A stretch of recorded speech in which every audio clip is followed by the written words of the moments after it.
السلام علیکم ورحمۃ اللہ وبرکاتہ۔ دو بچے جن کی زندگیاں تباہ ہو جاتی ہیں، ایک وہ جو میٹرک میں ٹاپ کرتے ہیں، پھر کالج میں بڑے ارمانوں کے ساتھ F S C pre medical کے سبجیکٹس رکھتے ہیں، اسکالرشپ پر پڑھتے ہیں،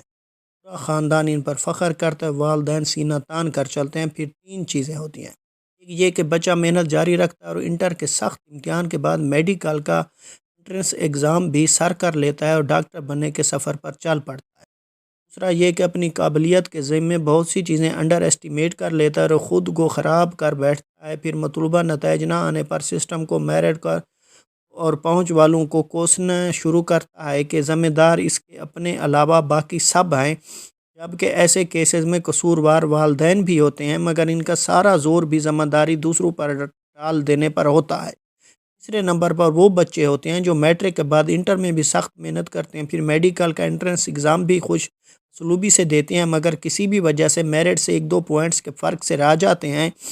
یہ بچے ہر لحاظ سے قابلیت کے اعلیٰ معیار پر پورے اترتے ہیں، مگر جب اپنے ہی سامنے اپنے ساتھ والوں کو سرکاری کالجز میں یا اپنے سے کمتر بچوں کو پیسے کے بل پر پرائیویٹ کالجز میں داخلہ لیتے ہوئے دیکھتے ہیں تو ڈپریشن کے سخت فیز میں چلے جاتے ہیں، کیونکہ سرکاری داخلے کے اہل بچوں کے برابر تو محنت انہوں نے کی ہوتی ہے اور رزلٹ میں بس پوائنٹس کے فرق سے بات رہی ہوتی ہے، جبکہ پرائیویٹ کالج کی فیس بھرنے کے پر والدین نہیں ہوتے، وہ کسی چھوٹی ڈگری کو ذہنی طور پر تسلیم نہیں کر پاتے۔ نتیجتاً معاشرے کو ایک سخت استاد میسر آتا ہے جس کی صحیح وقت میں درست رہنمائی نہ ہونے کی صورت میں اگلی نسل کے لیے مایوسیوں کے کئی در کھلتے ہیں اور سینکڑوں پھول کھلنے سے پہلے ہی مایوسی کی زندہ مثال دیکھ کر مرجھا جاتے ہیں۔ تباہ ہونے والے دوسرے قسم کے بچے وہ ہوتے ہیں جن کے والدین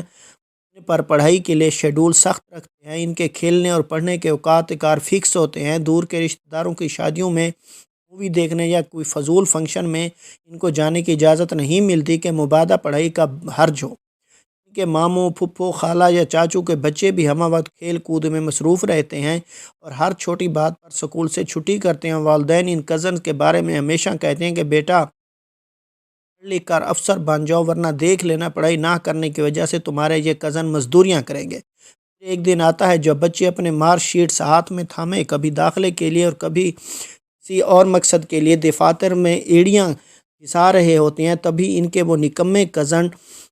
ٹاک پر ناچتے ہوئے وائرل ہو جاتے ہیں اور پیسوں میں کھیل رہے ہوتے ہیں۔ تب ان کو سمجھ نہیں آتا کہ انہیں بچپن کی ساری خوشیاں، ہنگامے اور موج مستیاں کس پڑھائی کے لیے وار دیں، جب ان کی آنکھوں کے سامنے ہر وقت کھیل کود میں مشغول رہنے والے سوسائٹی کا آنکھ کا تارا بھی بنے اور پیسے بھی میں بھی کھیل رہے ہیں۔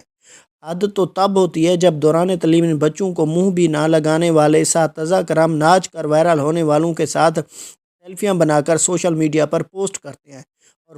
فخریہ بتاتے ہیں یہ فلاں ہمارے اسٹوڈنٹ تھا یا تھی۔ سمجھ نہیں آتا کہ وہ کون سی ترجیحات ہیں